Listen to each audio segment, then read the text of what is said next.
किसान भाइयों को हाथ जोड़ के राम राम, सत श्री अकाल, सलाम, जय जवान जय किसान। साथियों, बड़ा महत्वपूर्ण मुद्दा है। कल आपने देखा किस तरीके से करनाल में निहत्थे किसानों के ऊपर लाठीचार्ज किया गया।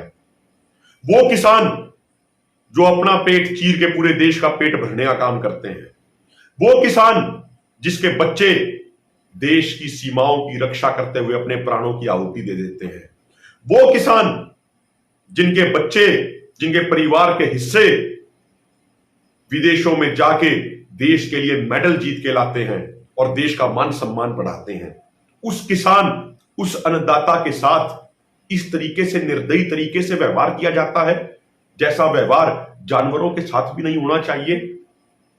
साथियों, कल की यह पूरी घटना हमारे पूरे सिस्टम पे, खासकर जो पिछले 7 साल से हमारे देश में जो एक व्यवस्था चल रही है, जो नफरत की राजनीति चल रही है, उस पूरे सिस्टम पे कुछ गंभीर सवाल खड़े कर देती है ये कल करनाल की घटना। उन सवालों का जवाब हमें ढूंढना होगा।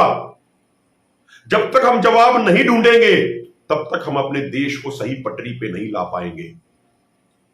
इसीलिए साथियों, आपसे निवेदन है, इस महत्वपूर्ण फेसबुक लाइव में जुड़िए और वीडियो को अधिक से अधिक शेयर कीजिए अपनी जिम्मेदारी समझ के। साथियों, कहने के लिए हमारे मुल्क को सबसे बड़ा लोकतंत्र कहा जाता है पूरी दुनिया का। कहते हैं कि भारत का लोकतंत्र दुनिया का सबसे बड़ा लोकतंत्र है, लेकिन किस चीज का लोकतंत्र बचा है आज के दिन? यदि कोई अपनी आवाज उठाता है तो कभी उसको आतंकवादी का टैग दे दिया जाता है, कभी खालिस्तानी का, कभी नक्सलवादी का, कभी किसी और चीज का, कभी उसे अर्बन नक्सलाइट बता दिया जाता है, उसके हकों को दबा दिया जाता है उसके बाद। और मैं कहना चाहता हूं पूरे देश को, आज पूरे देश को एक चीज समझनी चाहिए। पहले हमारे मुल्क में बीजेपी आरएसएस द्वारा मुसलमानों को विलेन बनाया गया, उनके खिलाफ एक नफरत फैलाई गई। उसके बाद दलितों के खिलाफ नफरत फैलाई गई पूरे देश में। उसके बाद आदिवासियों को टारगेट किया गया। आप याद कीजिए, कल के ही दिन, शायद आपका ध्यान ना गया हो इस घटना पे, मध्य प्रदेश के नीमच में एक आदिवासी को एक ट्रक के पीछे बांध के घसीटा गया। जो किसान अपना हक मांग रहे हैं, जो किसान शांतिपूर्वक तरीके से आंदोलन करने का रिकॉर्ड बना चुके हैं, उस किसान को इस तरीके से मारा जाता है, उस किसान के सर फोड़े जाते हैं, उस किसान को आतंकवादी, खालिस्तानी कहा जाता है। मैं पूरे मुल्क से, हर वर्ग से यह विनती करना चाहता हूं मेरे भाइयों, एक एक करके हर वर्ग को टारगेट किया जा रहा है। जो कुछ चंद मात्र मनुवादी सोच के लोग बीजेपी आरएसएस में बैठे हैं, उन्हीं के भाई बंधु जो कॉर्पोरेट घराने हैं, सिर्फ उनका राज चल रहा है। मात्र 1% जनता देश की बाकी 99% को लूट रही है। यदि आज भी हम एकजुट नहीं हुए, यदि आज भी हम धर्म जाति से ऊपर उठ के एकजुट नहीं हुए, तो यकीन रखिएगा सबका नंबर आएगा, सबका शोषण होगा, सबको निशाना बनाया जाएगा। इसलिए आज जरूरत है हम धर्म जाति से ऊपर उठ के एकजुट हो जाएं। हम नारा दें, ना हम हिंदू, ना हम सिख, ना हम मुसलमान, सबसे पहले देश के नौजवान और किसान, उसके बाद हमारा कोई धर्म है, उसके बाद हमारी कोई जाति है। साथियों, ये बातें हमें समझनी होगी।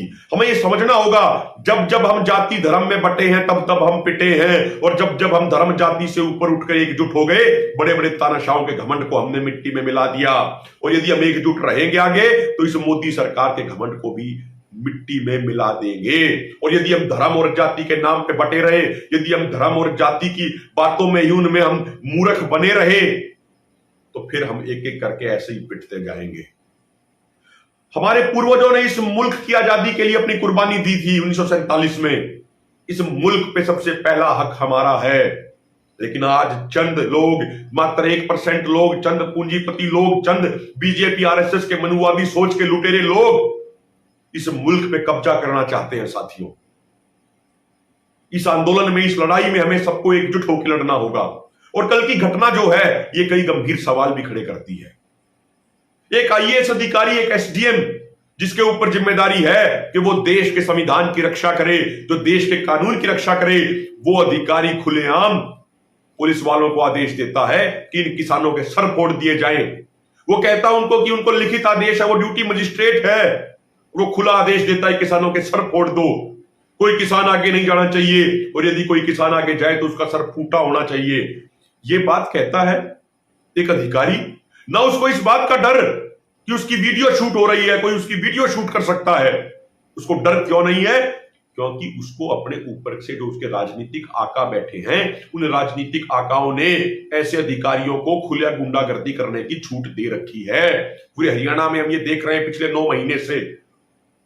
साथियों, सवाल यहां यह भी खड़ा होता है कि यदि इस तरीके से सिस्टम चलेगा तो फिर तो एक तरीके से सरेआम खुलेआम गुंडागर्दी हो गई है। दूसरी बात, कुछ साथी शहर में बैठे हुए हमसे अक्सर पूछते थे कि कानूनों में काला क्या है। वैसे अधिकतर लोग इस बात को समझ चुके हैं कि कानून पूरे काले हैं, लेकिन कुछ अंधभक्त जो अब तक नहीं समझे उनको हम बताना चाहते हैं। इन कानूनों में लिखा है कि यदि कंपनी और किसान के बीच में विवाद हो गया तो एक एसडीएम अधिकारी उसका निपटारा करेगा। कौन सा एसडीएम?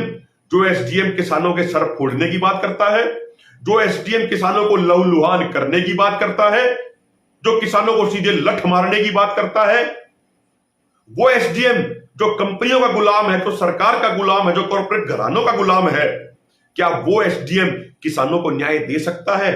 क्या उस एसडीएम से यह उम्मीद की जा सकती है कि वो किसानों को उनके हक और अधिकार देगा? ये एसडीएम सरकारी पिट्ठू हैं, ये एसडीएम कंपनियों और कॉर्पोरेट घरानों के गुलाम हैं। ऐसे एसडीएम किसानों को उनका हक, उनका अधिकार नहीं दे सकते। इसलिए हम ये कहते हैं कि ये कानून काले हैं। दूसरी बात साथियों, जो पूरे देश भर के किसान हमारे साथ जुड़े हैं, उनको मैं बताना चाहता हूं, जो एक किसान कल इकट्ठे हुए थे, ये मनोहर लाल खट्टर का शांतिपूर्ण तरीके से विरोध करने के लिए और काले झंडे दिखाने के लिए इकट्ठे हुए थे। मनोहर लाल खट्टर का प्रोग्राम था करनाल में, पूरी बीजेपी का। और ये प्रोग्राम भी जब संयुक्त किसान मोर्चा ने पिछले 9 महीने से कहा हुआ है कि बीजेपी, जेजेपी और उनकी सहयोगी पार्टियों के कोई प्रोग्राम नहीं होने देंगे, उसके बावजूद पुलिस को आगे करके किसानों को उकसाने के लिए, किसानों को भड़काने के लिए बार बार बीजेपी, जेजेपी के लोग ऐसे प्रोग्राम करते हैं। प्रोग्राम हो रहा था बीजेपी का करनाल शहर में, जो बस्ताना टोल जहां पे किसान इकट्ठे थे, जहां पिछले 9 महीने से धरना लगा हुआ है, उसकी दूरी कितनी है करनाल शहर की सीमा से? 17 से 18 किलोमीटर। किसान वहां पे नहीं गए, पुलिस वहां पे आ गई बस्ताना टोल पे। और जहां 9 महीने से किसानों का धरना चल रहा है, वहां किसानों को सरेआम खुलेआम पीटा गया, उनके सर फोड़े गए, पैरों पे कम और सिरों पे ज्यादा लाठियां मारी गई। और एक बार नहीं साथियों, 5 से 6 बार लाठीचार्ज हुआ। अब सवाल यह खड़ा होता है, एक अधिकारी इस तरीके की क्रूर हरकत जब ही कर सकता है जब ऊपर से उसके राजनीतिक आकाओं का उसे पूरा सपोर्ट हो। तो एसडीएम पे तो कार्रवाई होनी ही होनी चाहिए। एसडीएम के साथ साथ इस खट्टर और चौटाला की सरकार को भी तुरंत प्रभाव से बर्खास्त किया जाना चाहिए, क्योंकि इनके आदेश के बिना ऐसी कार्रवाइयां नहीं हो सकती। अब ये मनोहर लाल खट्टर और दुष्यंत चौटाला इस बात का ड्रामा कर रहे हैं कि एसडीएम की जांच की जाएगी, एसडीएम के ऊपर कार्रवाई की जाएगी। अरे जांच तो आप लोगों की होनी चाहिए, कार्रवाई तो आप लोगों के ऊपर भी होनी चाहिए उस अधिकारी के साथ साथ, क्योंकि आप लोगों ने इस तरीके का तानाशाही का माहौल, गुंडागर्दी का माहौल, कत्लेआम का माहौल आप लोगों ने पूरे हरियाणा में बनवा दिया है। ये पुलिस खुलेआम गुंडागर्दी करती है, पुलिस किसानों की हत्या करने पे एक तरीके से उतारू हो चुकी है। जिस तरीके से डायरेक्ट किसानों के सर को फोड़ा जा रहा है, ये सीधा सीधा 307 का मुकदमा बनता है। सीधा सीधा सवाल खड़ा होता है कि क्या पुलिस सरकारी आदेश पे किसानों की हत्या करना चाहती है? क्या देश के अन्नदाता को मारना चाहती है? साथियों, सवाल यह भी खड़ा होता है कि 5 सितंबर को संयुक्त किसान मोर्चा का एक बहुत बड़ा प्रोग्राम है, मुजफ्फरनगर में किसान महापंचायत, जो इस देश के भविष्य की दिशा और दशा तय करेगी। किसी पंचायत में इस बात का तो महत्व होता ही होता है कि उस पंचायत में किसानों की संख्या कितनी है, लेकिन महत्व इस बात का भी होता है उस पंचायत को लेके पूरे मुल्क में कोने कोने में माहौल क्या बना हुआ है। यदि कोई व्यक्ति उस पंचायत में नहीं जा पाता, लेकिन उसकी जुबान पे किसान है, उसकी जुबान पे पंचायत है, उसकी जुबान पे तीनों काले कानून रद्द कराना और एमएसपी गारंटी कानून लागू कराना है, तो यदि वो अपने घर बैठ के भी दुआ देगा तो उस आंदोलन को, उस पंचायत को मजबूती मिलेगी। और जो बात करता है उसके मन में भी किसान, उसके मन में भी पंचायत, जब वो बैठ के बात करता किसी से, वहां भी पंचायत, वहां भी किसान आंदोलन, इससे पूरे देश में एक माहौल बनता है। तो पिछले 10-15 दिनों से मुजफ्फरनगर पंचायत को लेके हरियाणा के किसानों में बड़ा जबरदस्त माहौल है और हरियाणा से लाखों किसानों के वहां जाने की संभावना है। तो हरियाणा में उस माहौल को बिगाड़ने के लिए, उस माहौल को तोड़ने के लिए बीजेपी आरएसएस के षड्यंत्रकारी लोग एक षड्यंत्र के तहत ऐसी घटनाएं कर रहे हैं। लेकिन साथियों, इतिहास गवाह है। हम ये कहना चाहते हैं, जो हरियाणा में ये क्रूर हरकतें की जा रही है बीजेपी जेजेपी द्वारा, इन हरकतों का भी मुंह तोड़ जवाब देंगे। और 5 तारीख की मुजफ्फरनगर पंचायत से हमारा ध्यान बिल्कुल भी नहीं भटकेगा और मुजफ्फरनगर पंचायत ऐतिहासिक पंचायत होगी। और हम यकीन दिलाना चाहते हैं कि हरियाणा उस पंचायत में रिकॉर्ड बनाएगा। इतनी बड़ी संख्या में हरियाणा के किसान वहां पहुंचने वाले हैं। साथियों, बस हमें एक चीज का ध्यान रखना है, हमें शांति बना के रखनी है, हमें संयम बना के रखना है, हमें अनुशासन में रहना है। शांति, संयम, अनुशासन, धैर्य एक सफल आंदोलन की सबसे बड़ी निशानी होती है। हमारा आंदोलन शांतिपूर्ण है, हमारा आंदोलन धैर्य में है, हमारा आंदोलन अनुशासन में है, हमारा आंदोलन संयमित है। इसीलिए हमने मोदी सरकार के घुटने टिकवा रखे हैं। आप शांति बनाए रखिए, अब मोदी सरकार की नाक भी रगड़वाने का समय आ गया है। अंत में यही विनती करता हूं साथियों, सभी किसान भाई शांतिपूर्ण तरीके से रहें, आंदोलन को निश्चित तौर पे जीतेंगे। जय जवान।